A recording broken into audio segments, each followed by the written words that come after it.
Hello प्यारे नन्हे Munro. आप सभी का स्वागत है हमारे इस एजुकेशनल यूट्यूब चैनल में जिसका नाम है जिज्ञासा ऑर्बिट। आज हम पढ़ने वाले हैं क्लास 6 इंग्लिश का चैप्टर 9। क्लास 6 इंग्लिश का चैप्टर 9। ठीक है, सर्दी के कारण थोड़ी सी आवाज शायद समझ में ना आती हो, इसीलिए रिपीट कर देती हूँ। लेसन 9 क्या है? The cobbler and the fairies. मतलब कॉबलर का मीन क्या होता है? देखिए, कॉबलर का मतलब होता है मोची, है ना, जो हमारे जूते वगैरह जो सिलते हैं, आपने देखा होगा मोची को। तो कॉबलर का मीनिंग क्या होता है? मोची। और फेरीज का मीनिंग क्या होता है? फेरीज का मीनिंग होता है परी। अब कॉबलर और परी का क्या रिलेशन है? इसमें क्या करती है जो फेरीज है कॉबलर के लिए, तो उसको हम इस इंटरेस्टिंग कहानी के माध्यम से समझेंगे। बहुत ही प्यारी सी छोटी सी कहानी है ये, तो इसको हम देखते हैं। So let's start. पहले हम क्या करते हैं, जितने कैरेक्टर है उनका एक इंट्रो ले लेते हैं, ताकि जब हम उन कैरेक्टर्स के बारे में बात करें तो आपको ये पता चले कि कौन कौन से कैरेक्टर इस चैप्टर में है। सबसे पहले हम देखते हैं कॉबलर, है ना। कॉबलर और फेरीज दो कैरेक्टर तो हमें पता ही है, और बाकी कौन कौन से कैरेक्टर है ये हम देखते हैं। तो ये कौन है? एक कॉबलर है जिसका नाम क्या है? जिसका नाम है दीनू। ओके, इसका नाम क्या है? दीनू। फिर दीनू की वाइफ है। दीनू की वाइफ का नाम क्या है? धनिया। जैसे दीनू वैसे धनिया, तो इसकी वाइफ का नाम क्या है? धनिया। फिर नेक्स्ट हम देखते हैं, नेक्स्ट है फेरी, ये परी। और एक व्यक्ति और है इसमें, नरेटर, जो कि क्या है, जो हमें कहानी के माध्यम से कहानी को बताएंगे, नरेट करेंगे, है ना। जो ये कहानी है इसके बारे में और अच्छे से हमें बताएंगे। तो आई होप आपको कैरेक्टर समझ में आ गए होंगे। अब हम स्टार्ट करते हैं हमारी प्यारी सी स्टोरी को। देखिए क्या होता है, जो ये कॉबलर है ये क्या करता है, ये जूते सिलता है ना। तो ये क्या करता है, ये कहता है अपनी वाइफ धनिया से। ये कौन है? दीनू। तो दीनू किससे कहता है? दीनू की कहता है धनिया से। अब क्या कहता है ये धनिया से, ये हम देखते हैं। This is the last piece of leather and we don't have money to buy any more. I am afraid we will have no food for from tomorrow. मतलब क्या है इसका? मतलब ये हुआ, this is the last piece of leather. मतलब जो वो जूते बनाते हैं ना, तो जूते बनाने के लिए क्या करते हैं, वो लेदर का यूज करते हैं। तो वो कहता है अपनी पत्नी धनिया से कि धनिया, मेरे पास जो ये पीस है ना लेदर का, ये लास्ट पीस है, और मेरे पास डोंट हैव मनी, मतलब मेरे पास पैसे भी नहीं है। किस लिए? टू बाय एनी मोर, कि मैं और लेदर मार्केट से खरीद कर ला सकूं। आई एम अफ्रेड। अफ्रेड मतलब क्या हुआ है? अफ्रेड मतलब होता है कि डरा हुआ। मैं क्या हूँ? डरा हूँ। किस लिए डरा हूँ? We will have no food from tomorrow, मतलब हमारे लिए, हमारे पास कल के लिए क्या है? फूड भी नहीं है। अब पैसे आएंगे जब तो वो अनाज खरीद के लेके आएंगे, जब तो वो खाना खाएंगे। तो अब धनिया क्या कहती है? धनिया कहती है डोंट वरी, है ना। धनिया बहुत ही अच्छी वाइफ है, तो धनिया क्या कह रही? डोंट वरी, मतलब चिंता मत करो। God will help us and everything will be all right. मतलब क्या कह रही धनिया? धनिया कह रही है कि चिंता मत करो, जो ईश्वर है, गॉड विल हेल्प अस, ईश्वर हमारी मदद करेंगे, and everything will be all right, और सब कुछ ठीक हो जाएगा। तो ऐसा दीनू और धनिया है। तो अब जो इसमें दीनू और धनिया की क्या हो रही है, इसमें बातचीत चल रही है। अब जो इसमें नरेटर है, नरेटर क्या कहते हैं? Dinu cut his last piece of leather. मतलब ये कौन है? नरेटर मीन्स होता है जो कहानी बताने वाला है ना, जिसने कहानी लिखी है वो कहानी हमें नरेट कर रहे हैं। Dinu cut his last piece of leather at night and went to bed. He was worried when he woke up the next morning and went to his workshop he was surprised। मतलब क्या हुआ कि इसका meaning ये हुआ कि दीनू ने क्या किया, जो उसके लेदर का लास्ट पीस था उसको रात में क्या किया? कट कर लिया, और कहाँ चला गया? वेंट टू बेड, सोने के लिए बेड पर चला गया। He was worried. वरिड मतलब क्या है? वरिड का मीनिंग होता है चिंतित होना, है ना। उसको क्या थी? चिंतित थी। क्यों चिंतित? किस बात की चिंता थी?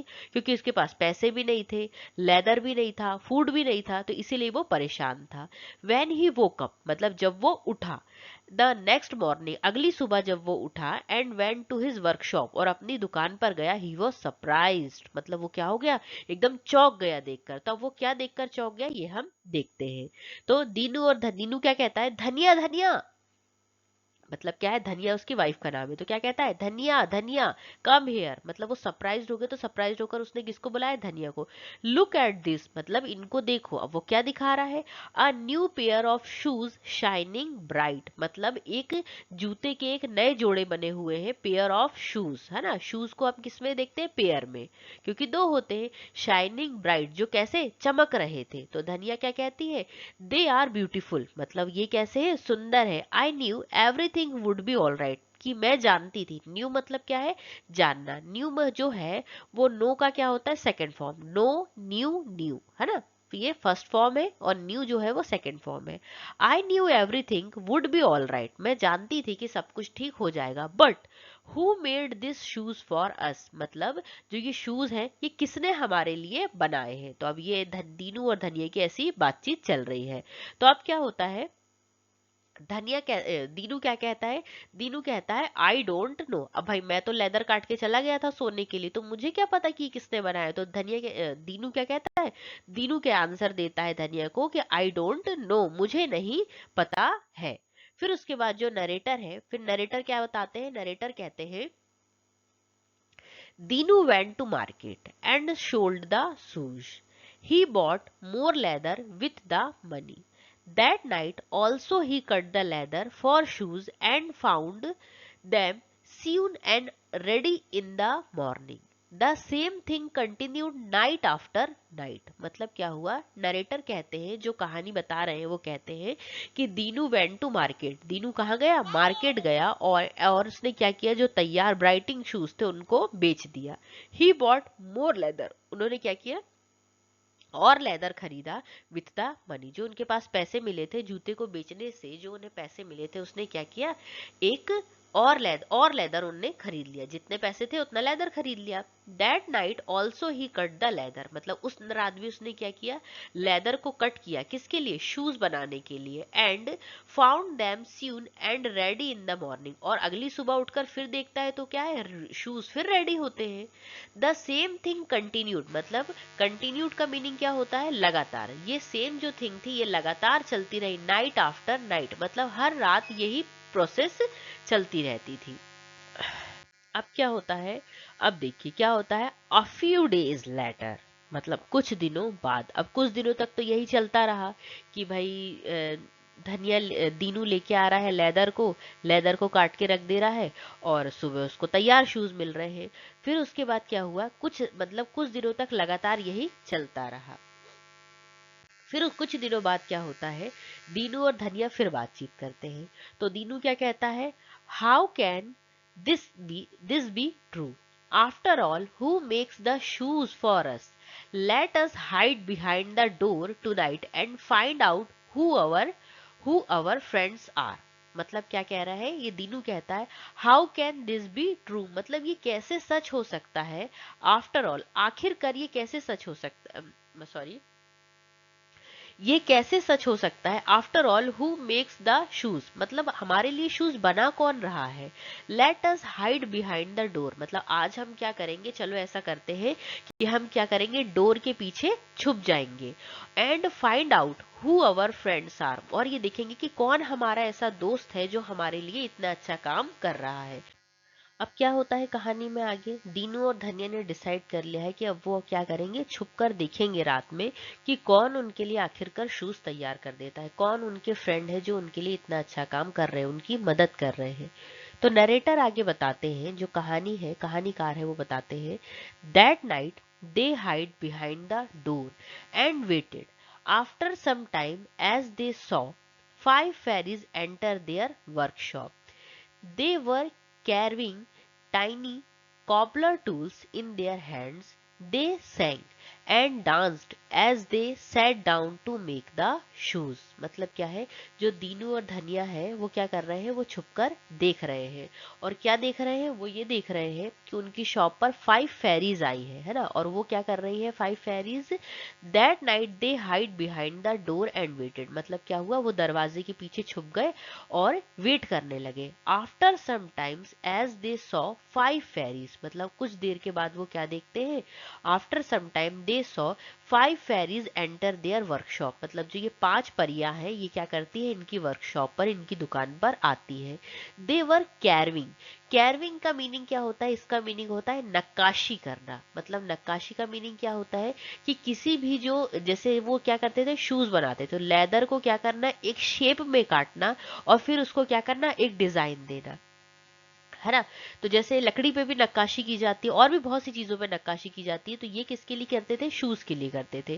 टाइनी कॉबलर टूल्स, मतलब जो वो कॉबलर के जो टूल्स थे उनकी हेल्प से उनको हैंड्स में लेकर क्या करते थे, कैरविंग करते थे। दे सैंग एंड डांस्ड, मतलब वो जो फेरीज थी वो क्या करती थी, गाती भी थी और डांस भी करती थी। As they sat down to make the shoes, जब वो क्या करती थी, शूज को बनाती थी। तो उनको अब ये पता चल गया कि उनके लिए शूज कौन बनाता है, उनके लिए शूज बनाती है 5 परियां। अब ये 5 परियां जब शूज बनाती हैं तो वो क्या बोलती हैं, शूज बनाती है, देखिए इस टाइप से वो बैठ जाती हैं, वो लेदर कट करके रख देते हैं और वो क्या करती हैं, शूज बनाती रहती हैं। वी आर 5 बिजी फेरीज, मतलब वो क्या कहती है, हम 5 व्यस्त परियां हैं, बिजी मतलब व्यस्त है। We like to help the needy, मतलब हमें क्या पसंद है, हमें जो जिसे मदद की जरूरत है उसे हमें हेल्प करना पसंद है। We like to feed everybody, मतलब हमें सबको खिलाना पसंद है। Except the ones who are greedy, मतलब सिवाय उनके, एक्सेप्ट मतलब क्या है, सिवाय, किसके सिवाय, सिवाय उनके जो कि लालची है। ग्रीडी का मतलब होता है लालची, मतलब ये लालची लोगों की मदद नहीं करती है। जो नीडी है, जिनको मदद की जरूरत है, उनके लिए ये जिस तरीके से इनसे हो पाता है, ये सुंदर सुंदर परियां उनकी आके मदद करती है। तो आई होप आपको ये चैप्टर अच्छे से समझ में आया होगा, ये कहानी कि ये क्या है, कि हमें क्या करना चाहिए, लालच नहीं करना चाहिए, तो हमारी कोई ना कोई मदद कर ही देता है। अब जो नरेटर है वो आगे बताते हैं कि they finished their work and went away, Dinu and his wife entered the workshop, मतलब वो परी क्या करती है, अपना वर्क फिनिश करती है और चली जाती है। दीनू एंड हिज वाइफ, मतलब दीनू और उसकी पत्नी जो धनिया है वो क्या करते हैं, एंटर्ड करते हैं, कहाँ पर, उनकी वर्कशॉप पर। अब फिर उसके बाद क्या होता है देखते हैं। अब दीनू आता है, जब दोनों एंटर करते हैं शॉप पे तो वो दोनों क्या करते हैं, फिर बातचीत करते हैं। दीनू कहता है such wonderful kind little fairies they are, मतलब वो कितनी, काइंड का मीनिंग होता है दयालु, वो कितनी दयालु परियां हैं, है ना, कितनी सुंदर और दयालु परियां हैं। तो धनिया क्या कहती है, I will make some nice clothes for the fairies, मतलब ये कहती है कि मैं परियों के लिए कुछ सुंदर सुंदर से कपड़े बनाऊंगी। तो अब क्या होता है, अब आगे नरेटर कहते हैं Dhaniya sewed clothes for their fairies, for the fairies, मतलब जो धनिया है, जो दीनू की पत्नी धनिया है, वो क्या करती है, परियों के लिए बहुत सुंदर सुंदर से कपड़े सिलकर रखती है। और आगे कहानी में क्या होता है, द फॉलोइंग नाइट, उस रात को क्या होता है, when the fairies come to came to the workshop, मतलब पहले हम इसे रीडिंग कर लेते हैं फिर इसकी मीनिंग समझेंगे। The following night when the fairies came to the workshop they were surprised, they found 5 pair of bright and colourful clothes on the floor in place of leather, they put them on happily and sang and danced all night. Dinu and his wife never forgot their kindness and continued their work regularly.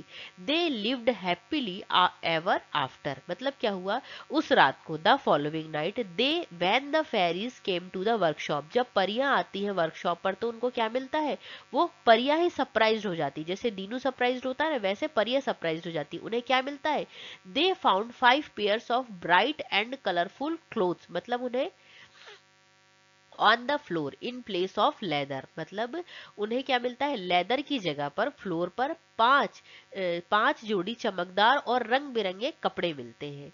They put them on happily and sang the dance, मतलब वो क्या करती है, उन्हें पहन लेती है और क्या करती है, खुश हो जाती है और गाना भी गाती है और डांस भी करती है पूरी रात को। दीनू एंड हिज वाइफ, जो दीनू और उसकी पत्नी है धनिया, नेवर फॉरगेट, फॉरगेट मतलब कभी नहीं भूलते हैं उनकी दयालुता को और उनके लगातार वर्क को, जो जो वो मतलब जो फेरीज है उनके लिए लगातार करती रहती।